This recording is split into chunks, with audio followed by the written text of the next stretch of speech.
Well, good afternoon, everyone, and welcome. My name is Jason Oxman. I'm the president and CEO of ITI, the trade association of the technology industry. It is my great pleasure to have you join us today for the latest in our Bridge for Innovation campaign event series. Today, we're going to discuss with industry leaders how the technology sector can act as a good partner in decarbonizing the US economy. ITI recently launched our Bridge for Innovation campaign to bring industry thought leaders together on the vital technology policy issues of the day. Now, addressing climate change will require accelerating innovation and improving energy efficiency while we prepare our power grid for the future. And the technology industry is absolutely critical to facilitating the development and the deployment of innovative solutions to rescue our planet from crisis. It's always the right time to talk about policies and technology solutions for fighting the climate crisis, but today's conversation takes place at a particularly relevant time, with COP26 just having concluded last week. ITI has been working tirelessly with our member companies to support and to implement the COP26 goals. And today, we're joined by technology industry insiders and leaders who can shed light on the challenges in helping US sectors decrease emissions, but also, equally importantly, on the opportunities that the transition to a carbon neutral economy will present. Before I introduce our esteemed panelists, let me offer a few notes on our program today. We'll have a great discussion, and then we'll be answering questions from the audience that were submitted to us prior to today's live events. We're also streaming today's session live on YouTube, and a recording will be available on our YouTube channel. And as always, I encourage you to follow the conversation on Twitter using our hashtag Bridge for Innovation. And now I'd like to introduce our terrific panel to you, Paige, Sean, and Sophia. Paige Moats leads corporate sustainability at Dell Technologies. Her portfolio includes advancing sustainability programs with long-term value. Dell's programs focus on themes including advancing the circular economy, climate change, and deep engagement in the supply chain. Now, prior to her current role at Dell, Paige was a leader in Dell's Global Ethics and Compliance Office. Let me next introduce Sean Kinghorn. He's the Global Sustainability Leader at Intuit. Sean has 15 years of experience in sustainability planning, in sustainable business practices, green building consulting, and environmental planning. Before joining Intuit, Sean was the head of sustainability at Ohio Wesleyan University. And Sophia Mendelson has been leading corporate sustainability and environmental social governance in the US and in China for over a decade. She is the Chief Sustainability Officer and Head of ESG at Cognizant. Prior to this role, Sophia was the first Chief Sustainability Officer at JetBlue Airways. Now, our discussion today, as I noted, takes place just as the COP26 World Leaders Summit in Glasgow wraps, and the focus is on climate change technology policy more so than ever. So our discussion today is particularly timely because we want to discuss not only how the technology industry is looking inward and addressing climate change through its own practices, but also outward, and how the products and services and partnerships in the technology industry are helping other sectors address the climate crisis. So I want to first welcome our panel and ask each of them to address that inward-facing question. In other words, how should the technology industry be focused on its own contributions to climate change? In other words, making sure the house is in order internally before helping external partners and customers address these important climate issues. So on the topic of the technology industry's own efforts, let me ask each of our panelists, starting with Paige from Dell Technologies, to share their thoughts. Paige, welcome, and over to you. Well, thank you, Jason, and I'm so honored to be here with our colleagues. And I think looking inward is the first thing we have to do. If our house isn't in order, then we don't really have much credibility in talking about how our technology can be put into play to help on a broader scale. But Dell, like many organizations, has a pretty ambitious set of climate goals. But these goals are part of a broader perspective of climate strategy. So first, we want to make sure that we've shored up climate adaptation and mitigation risk efforts. Then we actually have a net zero goal covering all of our scopes, scope 1, 2, and 3, both upstream and downstream. And we'll, I'm sure, get into a little bit more about those challenges soon. And all of those interim goals through 2030 are really focused on us getting the energy efficiency within our four walls under control, making sure that we're adding more and more renewable electricity to our portfolio around the world. But it also really focuses heavily on those more difficult scope 3 items, such as deep partnership with our suppliers to help them decarbonize. The more that we can help the materials that we purchase be decarbonized, the better that bodes for the products that we end up selling, and a more decarbonized product is always better for our customers. And then we're also really working intensely to squeeze the energy intensity from our products across our broad portfolio. We've made a lot of headway over the past 7 years, but we're looking to do a lot more in the coming years because one of our largest footprints is actually the use of the products that we sell. So a lot of effort there, but it's across the entire spectrum. And, we know that goals are just the table that has to be set for success, but, it really is the proof in the progress year over year to convert commitments into results. So we're working really diligently in doing that right now. Terrific. Well, I look forward to getting into more of those different scopes and the work with the partners. Thanks, Paige, for those thoughts. Sean, let me turn it over to you with the same question about the industry's role. Obviously, Paige talked about this from the perspective of Dell Technologies, which, as we know, given the fact that I'm looking into a Dell monitor and powering this on my Dell laptop, makes a lot of hardware. Intuit, of course, makes a lot of software and services. But no different in its focus on these issues. So, Sean, can you talk to me perhaps with a little bit of an angle from the software side of the technology industry, the role that the technology industry has in addressing their own contributions to climate change? Sure. And again, as Paige said, honored to be here today, and thank you for inviting myself and Intuit. And I think it's easier for software companies, right? So we provide financial software for consumers and families and small businesses.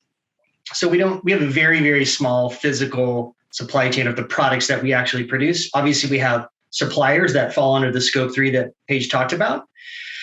But we've done a very good job of reducing our emissions over time. In April of 2020, we hit 3 of our big goals. We had set 2 science-based targets. One was our scope 1 and 2 emissions. We had an 80% reduction goal by 2025.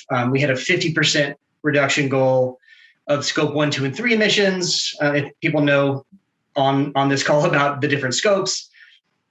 So that was also by 2025. And then we had a 100% renewable electricity goal. And so we hit all of those, and we can talk about that later. We hit all of those in April of 2020. And we hit those goals prior to COVID. So we were already on track to surpass those goals. So again, I think it's easier for companies like Intuit to hit those big goals because we don't have those really complex physical supply chains to do so. And so that's why, which we'll talk about later, we really leaned outward to say, how can we as a technology company in the financial solution sector help our customers and other small businesses speed up their progress? And so that's what we're still trying to reduce our footprint as fast as possible. We're obviously ahead of schedule. And so we feel like we can really pay it forward for the planet by helping others do so. Well, that makes a lot of sense. And Sean, I look forward to hearing more about how you're helping your small business customers in particular on this issue, because I know it's been a big focus of Intuit. And as we continue our tour around technology industry segments, Sophia, you bring an even different perspective from our friends in the hardware and the software industry. Cognizant, obviously, one of the nation's and indeed the world's best known providers of business consulting services, IT consulting services. outsourcing, and the like.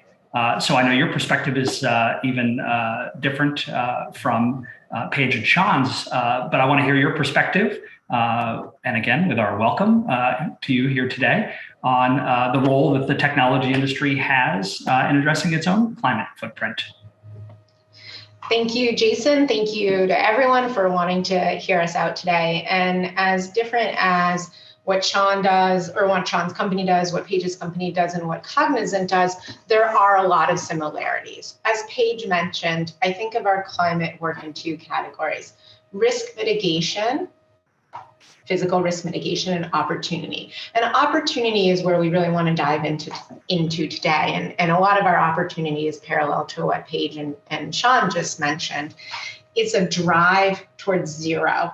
We recently announced our net zero goal by 2030, a date I'm particularly proud of because it's 20 years ahead of the Paris Agreement, and that expedited time frame being enabled by technology.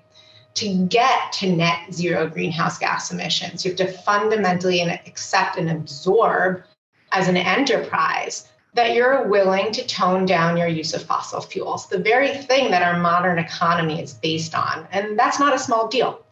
It's going to take technology, which we'll touch on in detail. It's going to take renewable energy for those absolute reductions. Of course, the use of renewable energy only enabled by technology as it is absorbed into the grid. But then I would add two more elements, two more ingredients in the recipe that we haven't touched on yet. The first is associate engagement, employee interaction. So this is particularly important for Cognizant as a 330,000 person company. That so much of our impact beyond the hardware and the software and the implementation is in the hearts and minds and communication to those 300,000+ people. And in doing so, I would say the message we share internally and externally on this isn't your grandmother's environmentalism. This isn't tree hugging, right? This is for business, for people to protect profit, and that we have to do all of that with a sense of urgency. That makes a lot of good sense. And speaking of that sense of urgency, let's talk now about some of the specific initiatives that you're each focused on in your daily responsibility. Paige, let's come back to you. And Sean said, perhaps correctly, that everybody who's in our audience today knows the difference between scope 1, 2, and 3. I don't know if that's the case. So maybe, Paige, since you mentioned your focus on all three of those areas, if you wouldn't mind just spending 30 seconds on making sure that everybody knows what you're talking about when you talk about scope 1, 2, and 3.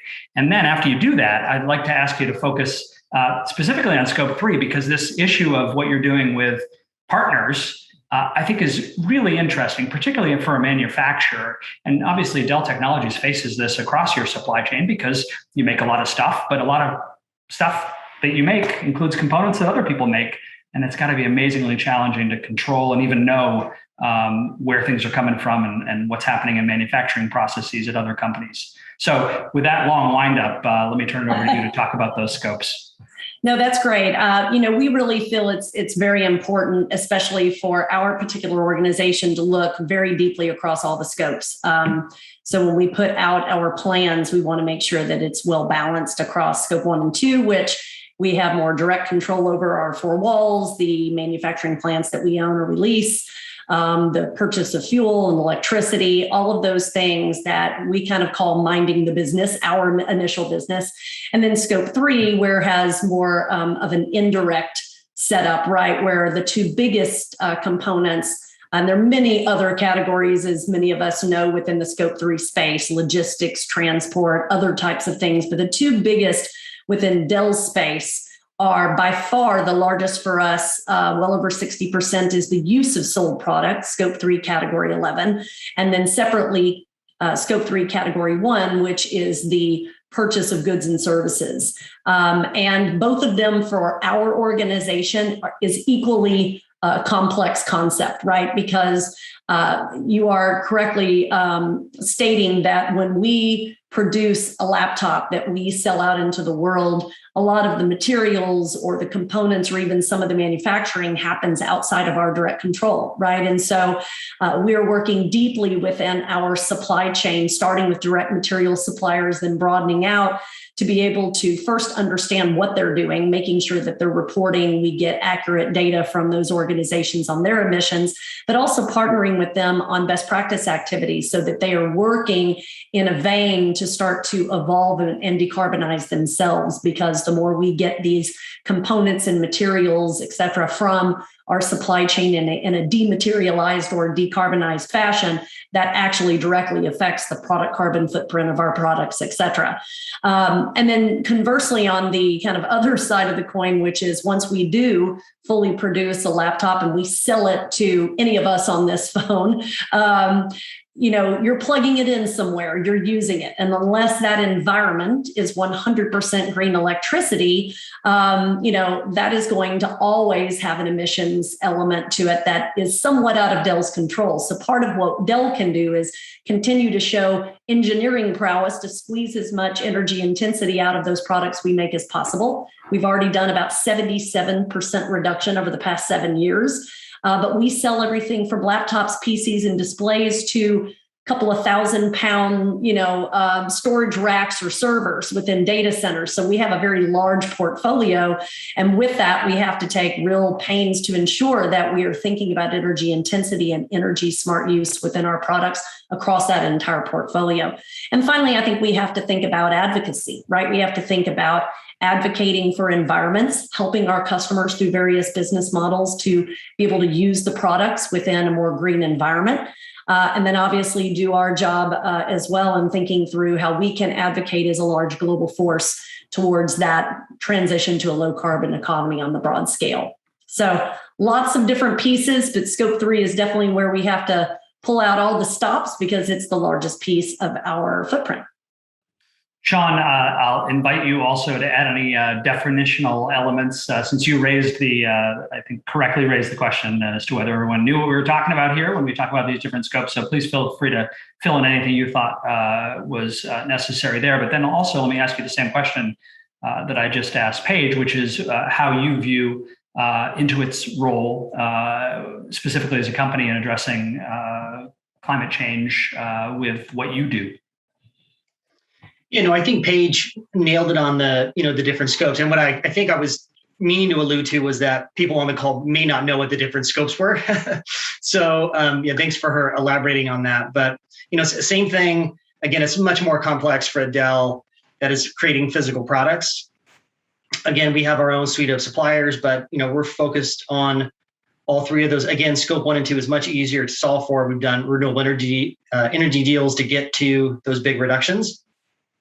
I think really when we understood that we would be hitting those 3 goals early, we had signed a wind deal at the beginning of 2019. It was coming online in that April. We knew that we were going to hit these big goals early. So it was, in theory, we're 10 years ahead of schedule for a 50% reduction of our emissions. What can we do?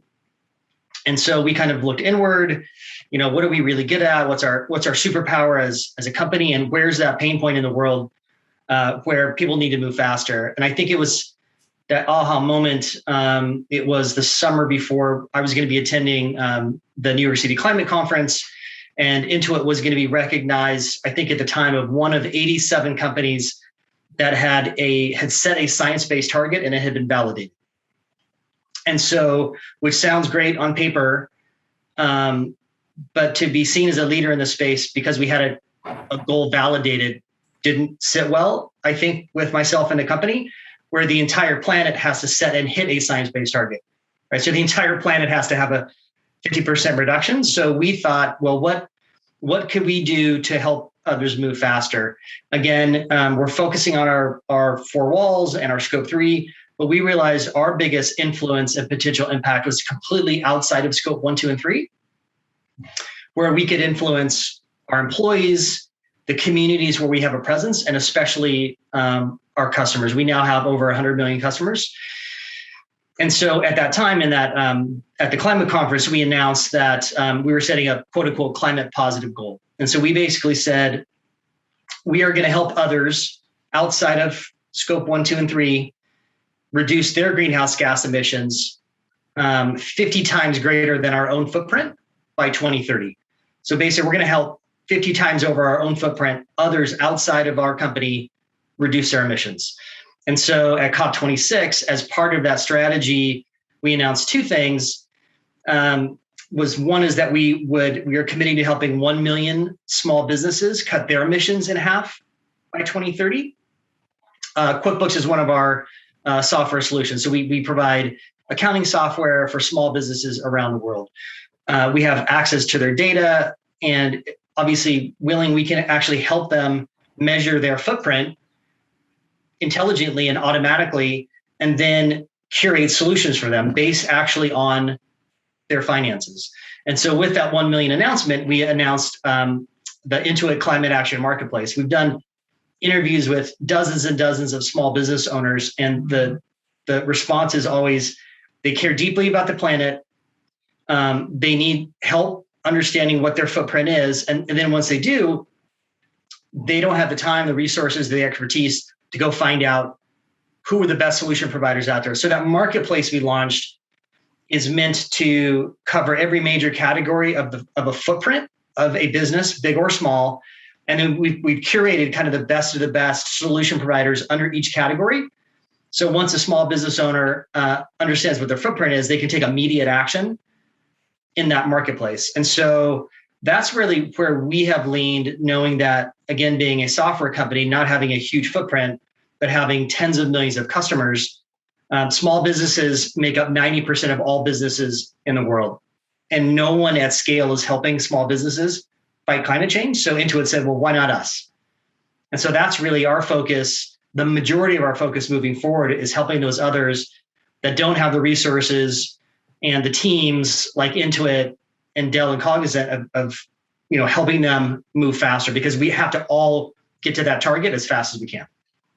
That's fascinating. And I want to ask you in just a minute after I get to Sophia and then start our next round of questions. Sean, I want to ask you to share with us a little bit about the internal process that came to result in this new focus. I can imagine it was an interesting conversation internally for a company that makes financial and accounting software to focus on climate issues on behalf of its customers. So I definitely want to hear more about that later.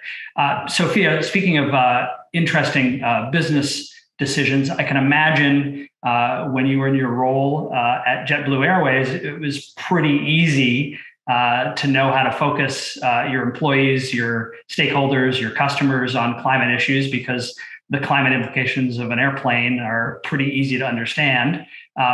Can you talk to us a little bit about how you have focused on making sure all of your counterparts and colleagues and team members and customers understand the importance of Cognizant focusing on these issues and the role that Cognizant can play there as well? Yeah, absolutely. And Jason, I agree with you. What Sean said about small, medium enterprises is fascinating. And it is indeed fair to say that Cognizant and Dell are not small. So turning to large organizations in the tech space, where the physical footprint isn't as obvious as an airline or a food manufacturer, I take it through the lens of stakeholders. So rather than saying we have a responsibility or we have an imperative, these kind of heavy moral words that are more applicable to a company's own physical infrastructure of manufacturing and supply chain, I talk about associates, our employees, our clients, our shareholders, and our communities. And I can go category by category internally, depending on the stakeholder, and offer proof points of how and why that group wants to see Cognizant move the needle on climate. And for us, that's reason enough, right? Because we sell knowledge. So our talent is our supply chain. And the clients and the clients and investors' importance obviously goes without saying. And of course, community is licensed to operate. No license to operate in your community, no offices, no government relations, no ability to secure and resource talent from college campuses. So I think the key message for the audience that connects Paige, Sean, and myself here is that your supply chain is either what you buy or who you're selling to. So unlike Paige, I don't have a heavy supply chain, but I am a heavy part of my client's supply chain.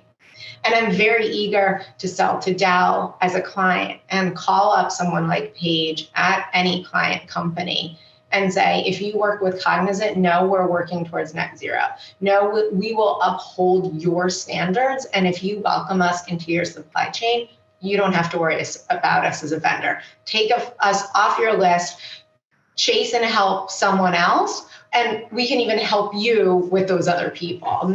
That's the caring. The caring has come down to supply chain, whether you're buying from it or selling into it. We've heard a lot about goals. Sophia just mentioned it. Each of you has talked about individual goals that your companies have set. And of course, your partners and customers have those goals as well. Interestingly enough, a lot of the conversation about goals has been focused on how you're each looking to exceed goals set elsewhere. Paris climate goals, for example, go out a number of years, and you're all focused on making sure not to go out that number of years. So, Paige, let me start with you on the question of climate goals, as we see each of you setting your own goals and then helping your customers meet them.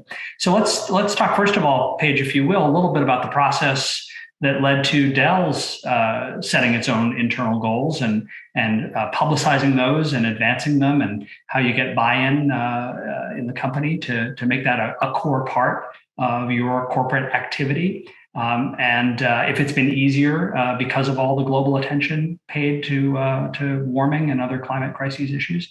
And then also, if you would, as part of that, how you are working to help your partners and customers with their own climate goals as well. Paige, let's start with you. Absolutely. So, I think this particular round of creating goals, it's not the first time we've had climate-oriented goals. It's our next, maybe even our third generation of goals. I don't think it was difficult at all, but that was primarily because we have such and I have no doubt that Intuit and Cognizant are exactly the same. You have very passionate employees, you have very passionate customers, you have leaders that really care. So it wasn't a difficult task to create goals. The more difficult task was making sure that we didn't attempt to boil the ocean, right? So we needed to have a real understanding of what are the activities and actions that we were going to put into play to meet those goals, right? So the goals themselves were pretty simple. We knew we had to further cut our scope 1 and 2. We had to do more renewables. We knew that we had to deeply cut emissions within the supply chain. And we knew that the really big nut we had to crack, which was use of sold product, we had to get really close partnership with our customers, because part of the achievement of that is collaboration. And I don't think it was difficult this time around. Also, to what Sean brought up earlier, we are used to having science-based targets, validated goals.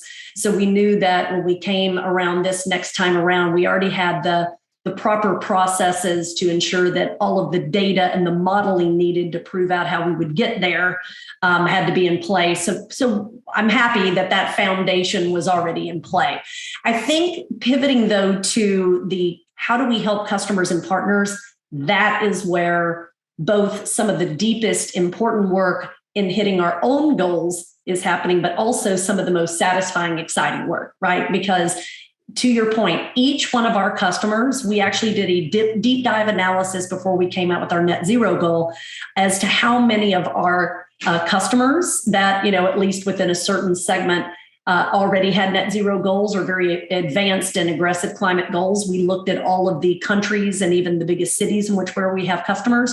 We looked at our suppliers. We looked at our logistics and transport partners, and we were able to see if we don't do this, we aren't even with our customers and our partners. We have to do this, right? We can't just have interim goals. We have to go even further.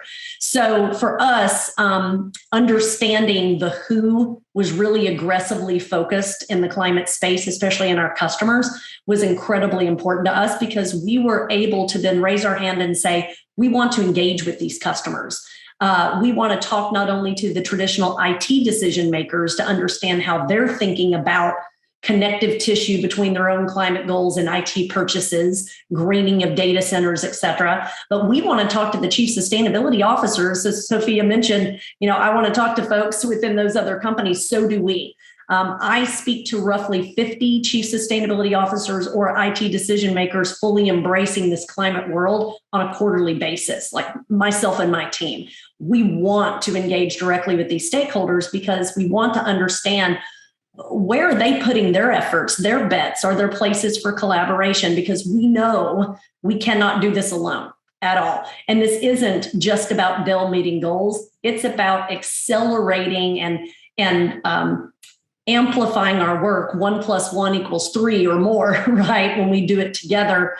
And we don't purport to know all of the answers. So we feel like connecting arms with like-minded organizations, especially customers that place their bets on Dell, we absolutely want to advance in that space. So a lot of the work we're doing right now is figuring out how our technology can be packaged to create more climate-friendly solutions. So we're thinking about the energy vertical. How can we help them with technology transition to a low-carbon economy? We're working with cities, digital cities. How do you digitize cities so that waste and water and electricity are reserved? How do you think about a smart agriculture? We're working with organizations to do vertical hydroponic farming to feed more in a smaller, interesting space. We're looking at big ticket emitter locations or industries and how can technology help them do a low carbon transition. So definitely to the point Sean and Sophia are making, it's the most satisfying and fun work to work in partnership with those groups. But by nature of doing that, you also help your own goals at the same time.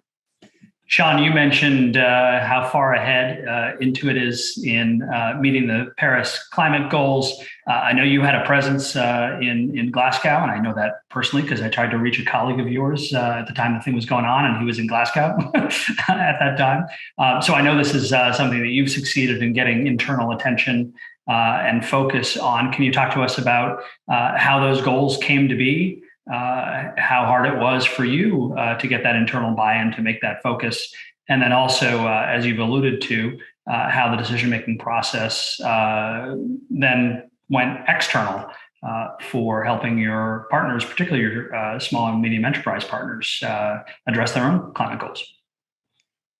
Yeah, I mean, it was a journey, right? So I started at that. So I was the first internal hire in 2014 to focus on operational sustainability. And so that, that role and what we've decided to focus on has changed over time.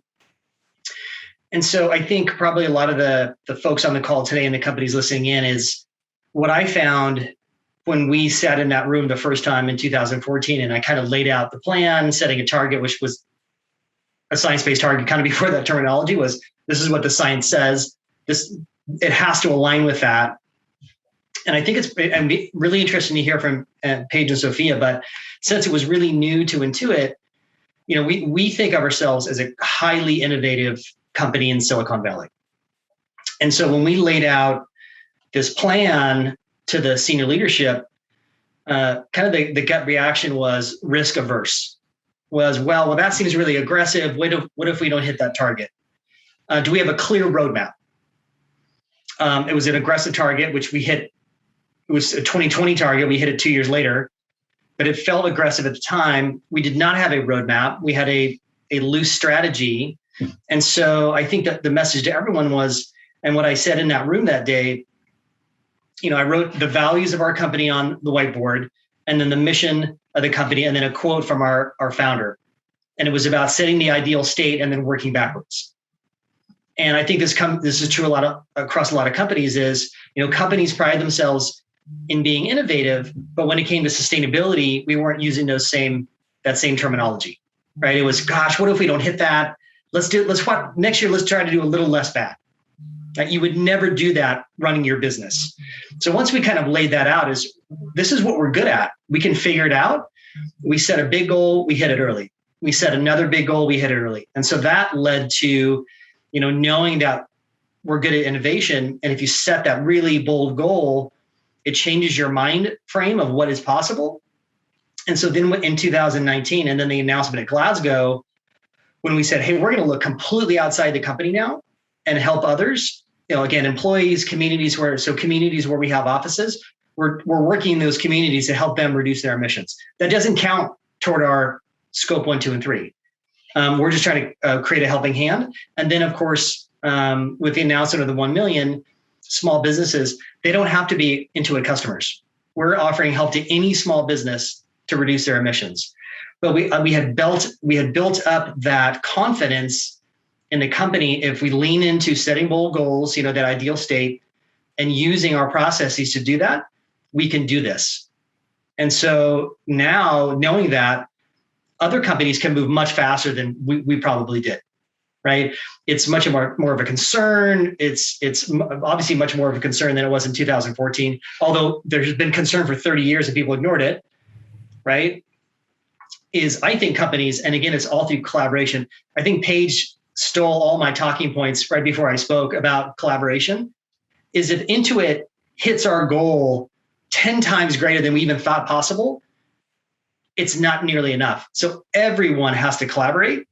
I would love to collaborate with everybody on this call and Dell and Cognizant, because I think there's so many opportunities to collaborate in innovative ways where you might look on the surface as the 3 companies speaking today don't really have much of an overlap. And I guarantee if we sat in a room together, within 20 minutes, we could come up with 50 great ideas. And just like the other companies on this call, those opportunities are out there.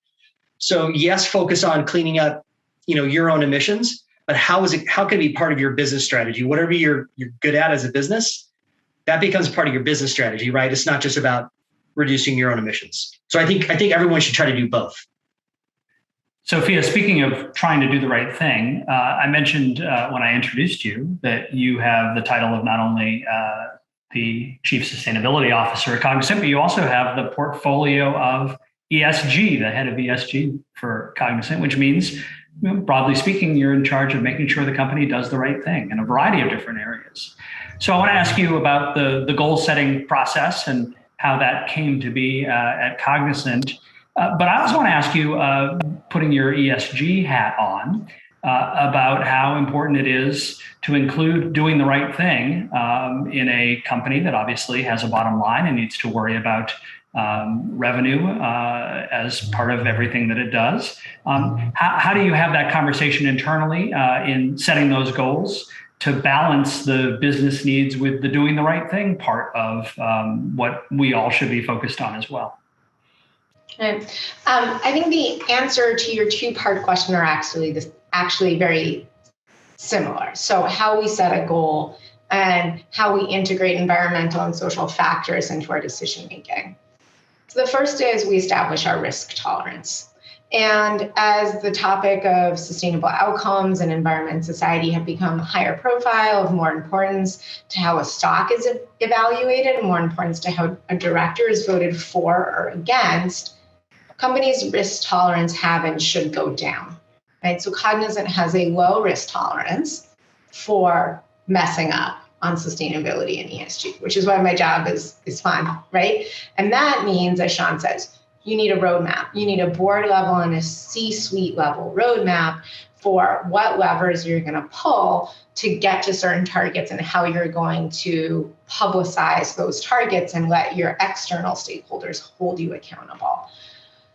And that creates a ripple effect of collaborating with your customers and clients, as Paige and Sean have said, but also a ripple effect through your corporate organization. To your question, Jason, I never present an ESG decision as the right or wrong thing to do.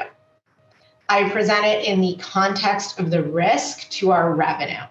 So I could present our CFO and our C-suite with a high investment. I'll take something like a retrofit on a green building, right? 10-year payback. I mean, not even close to meeting our goals of, 1-2 year payback periods, right? And I wouldn't ask the organization to do an expensive long-term retrofit on a building we might or might not have in 10 years. That doesn't move, even if it does move the needle on our net zero goal, for example. I would ask the organization to consider the risk of missing our net zero goal.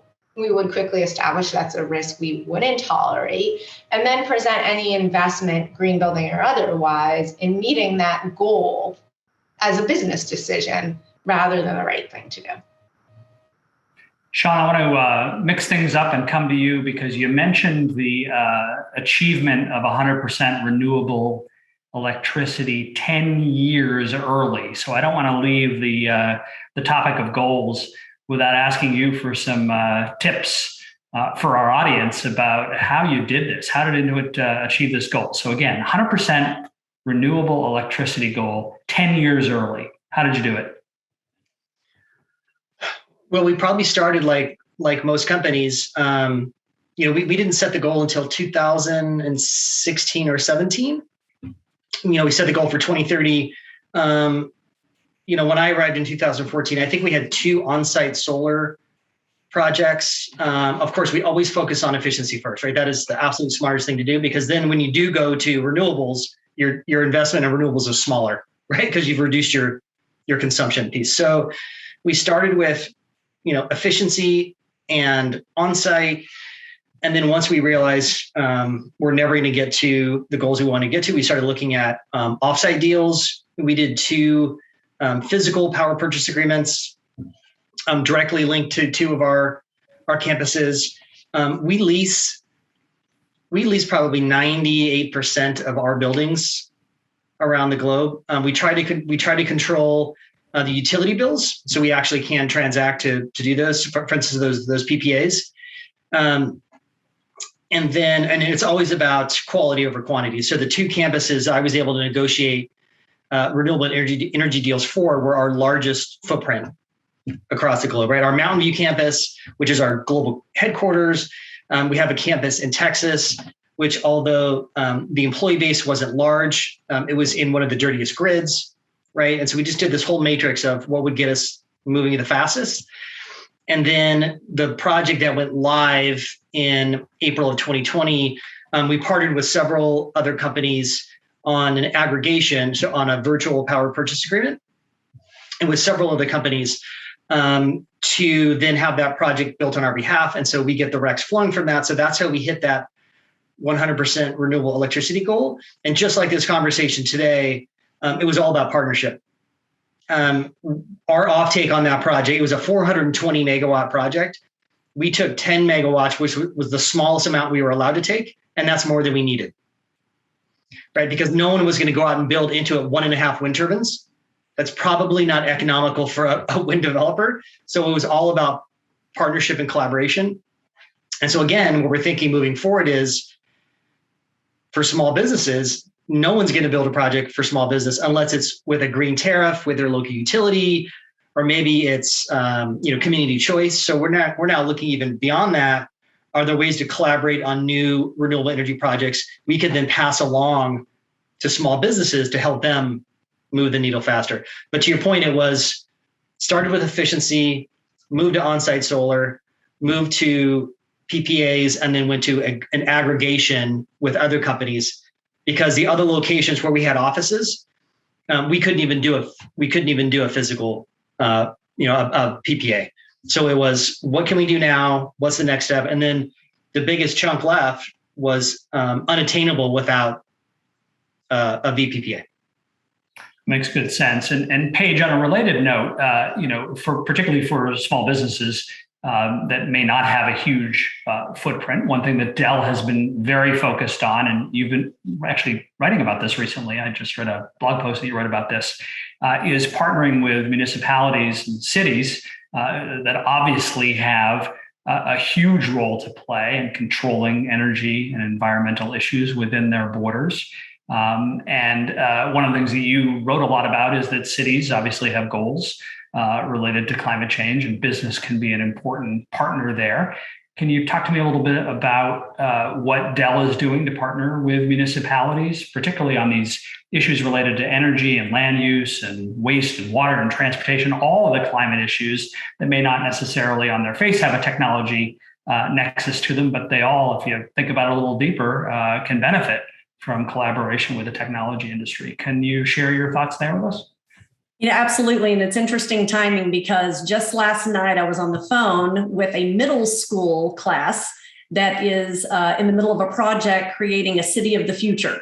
And what they wanted to talk to me about is their ideas and thinking around how that city of the future can be more efficient, less waste, lower emissions. So I thought that was such an interesting and super happy that this middle school group was thinking about things that we all should be thinking about. But Dell's perspective here is that technology can be put to use with respect to municipalities and cities for a lot of different reasons. But honestly, a shift to a digital city helps the shift towards a low carbon future for that city as well. I mean, half the world's population lives in cities. That number continues to grow. Cities occupy about 3% of the Earth's surface, but about 75% of carbon emissions.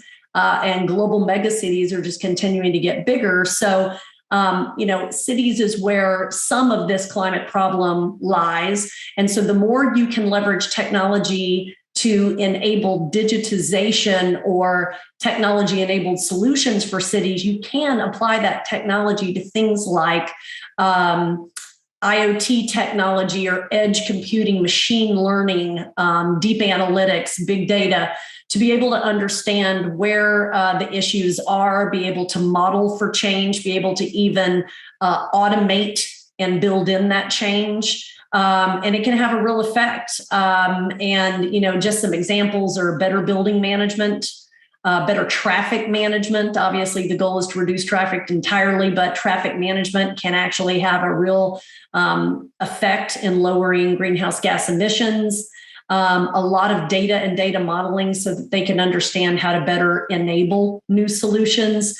So there's all kinds of different ways in which we believe technology can come into play. We've in fact even created a vertical called Digital Cities that looks to help on a big scale. But what we're finding more and more is that vertical group is being approached to help solve more and more of these climate-oriented questions. And then another element to this is how do you use maybe large computing capability to better model where climate change might be most negatively impacting certain cities. And so we partner with groups like the University of Texas TAC computer to be able to do climate change modeling and then provide that data out. So a lot of different ways in which we're trying to help enable cities to do this transition more effectively. Well, that's terrific. And obviously, the people who live in cities are going to benefit from that as well, because it's often a lot harder for them living in municipalities to take affirmative climate action on their own. They rely on their municipalities. And speaking of citizens and people, I wanted to ask Sophia about something that we alluded to a little earlier, but didn't get into, and that is consumers. And Cognizant has actually talked a lot about the way in which consumer demand actually plays into the products and services that the tech industry produces on behalf of its customers. And indeed, arguably, that consumer demand and consumer behavior and wants and desires has driven a lot of change and a lot of the focus of the tech industry in climate change. So, Sophia, I want to ask you a little bit about that phenomenon. And again, we saw it in your old industry, in the airline industry, where all of a sudden the opportunity to offset carbon would pop up on a ticket purchase page on an airline website. But can you talk to us about how companies are changing their behavior or changing their focus based on what consumers are looking for? Yeah, absolutely. And what consumers are looking for is a way to see their values, their ambitions, and their hopes even reflected in their purchases. And it's our responsibility as B2C companies, and even for Cognizant as a B2B company, to enable that with as little sacrifice, financial sacrifice, as possible on the consumer's end. And I always think about my mom, right? Poor mom going down the aisle, and she wants to choose the proverbial organic option or the proverbial LED, but she's on a budget. That's the truth, right? And she doesn't have the ability to change the cost, but Paige and Sean and I do. And we have the ability to change that cost through partnerships that affect scale. And you've seen that with renewable energy. You've seen that in consumer goods with cotton and recycled paper and cardboard and fabric.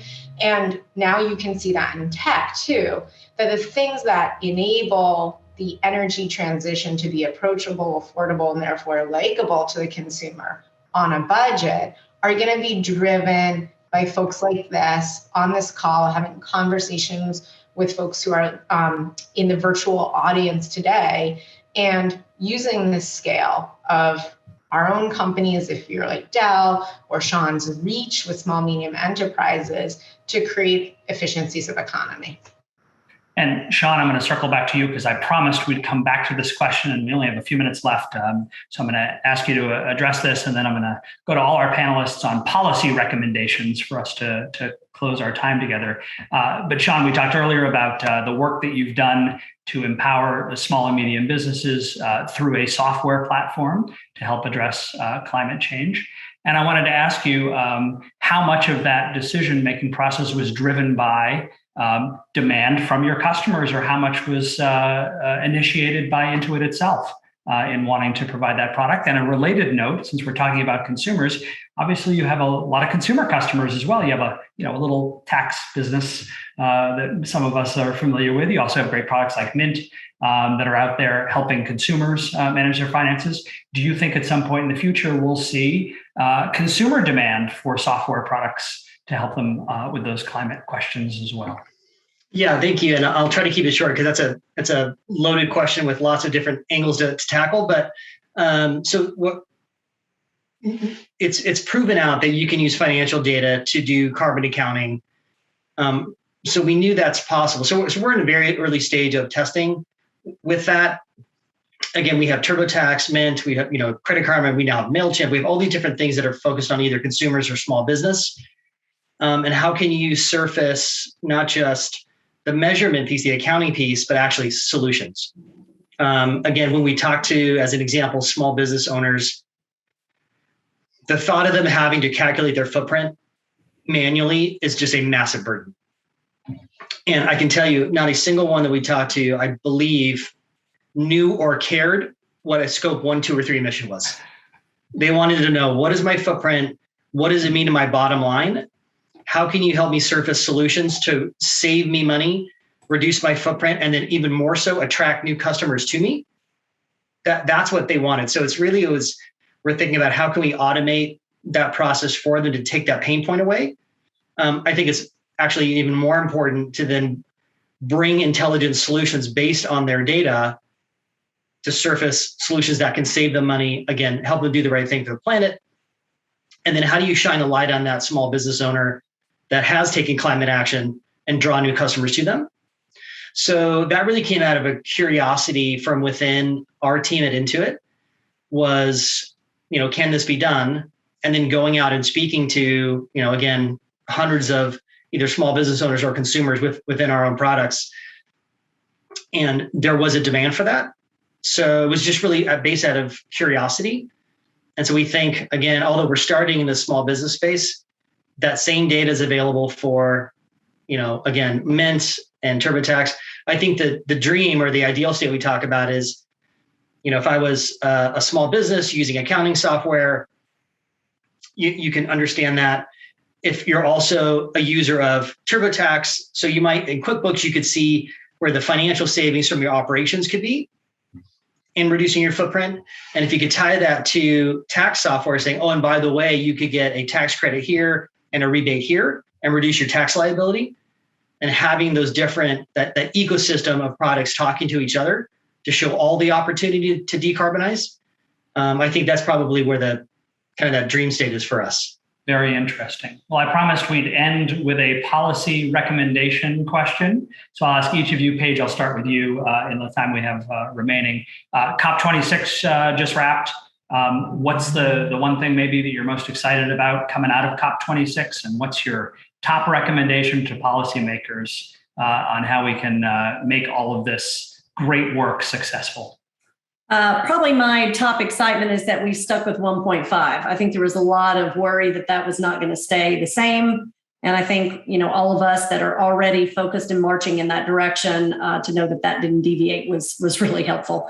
I think when we think about higher order needs, there's a lot of not little small, but a lot of niche things that we think would be helpful. But I think overall, for organizations to be able to compare apples to apples and really understand progress that's being made, I think more standards on reporting, more ability to have those kinds of standards and agreed upon requirements and frameworks that allow that reporting to happen in a way that is the least disruption to an organization, but most value to those reviewing that information. So we're really big advocates on common standards for things like ESG reporting. Makes good sense, Paige. Thanks. Sophia, your number one most exciting thing out of COP26 in your top policymaker recommendation? Great to see the banking and financial sector come together, pull their weight together, and really sit at the table almost as a country and say, this is only going to work with transitional finance plumbing. I mean, really boring stuff. And I love that because it's what's going to make it happen. And by the way, it's going to run on software, very sophisticated, integrated enterprise software. Excellent. And Sean, last word to you. What's your favorite thing out of COP26 and your top policymaker recommendation? I think it's going to sound boring. Everyone wants a silver bullet, right? And it just, we have to do all of it. So there's no magic solution. We have to do all of it. And so I think the thing that resonated with me the most was, coming out of it was SBTI, the Science-Based Target Initiative, giving a standard of what does net zero mean. There's a lot of buzz around net zero. There's a lot of pushback on net zero, on what that definition is. And so their definition of saying, net zero is an absolute reduction of 90% or more, and then mitigating for that last 10%. I think that is going to, again, now that there's a standard, if people stick with it, that's going to drive innovation because everyone, it's apples to apples. We work with Project Drawdown, which is a nonprofit. It's considered the leader in climate solutions around the world. And John Foley, who is the executive director, we have to get as close to zero as possible, right? We have to turn off the sink, right, of carbon emissions. So we just need to focus on zero. And then when we talk about mitigation, that's almost in the sense of like philanthropy. It's like and this year I did the very best I could. So I supported other projects to mitigate that. But that's not saying I'm at zero. That's saying I still need to keep up the hard work, but I'm also going to support other solutions out there that can also speed up the progress. So I think that was a critical piece. Great work done already and great work still to do. A terrific discussion today. And I really want to thank our phenomenal panelists for the insight, not only into what's happening out there in the real world, but also to how we got there and some great tips for how we can have those internal conversations about doing the right thing in the right way. Thanks to everyone who joined us today for this event in ITI's Bridge for Innovation series. Our next event coming up shortly will be on infrastructure and broadband. Happy Infrastructure Week, everyone. Stay tuned. You'll be hearing more from us on the schedule coming up. In the meantime, please visit us online at bridgeforoinnovation.org for more information on all of the topics we discussed today. Our thanks to all of you for participating. Thanks to our terrific panelists, and we wish you all a good afternoon.